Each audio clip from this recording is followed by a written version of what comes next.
Friends আমি এতিয়া 91 number খংখৰ অধিবেশন আহি পাইছোহি। এয়া পিছফালে দেখিছে পাছে চাগে। নমস্কাৰ। এতিয়া বলক আমি ভিতৰলৈ যাওঁ।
मैं मारूंगा जोर से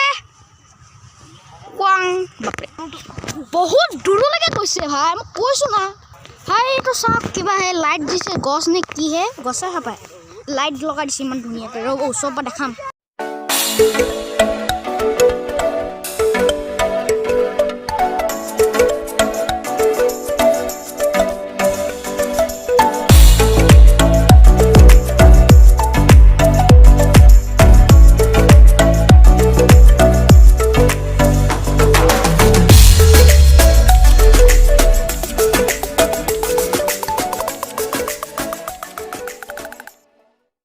गंध मेला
গছে ঐ দেখিছে চাগে এয়া এতিয়া আমি এতিয়া ঘৰলৈ যাম আৰু লাহেকৈ এতিয়া আমি ঘৰলৈ যাম আৰু লাহেকৈ ব্লগটো খতম কৰিছোঁ তো যদি ভিডিঅ' ভাল লাগে লাইক ছাবস্ক্ৰাইব শ্বেয়াৰ কৰিব আৰু কমেণ্ট কৰি দিবা আজিকালি মানে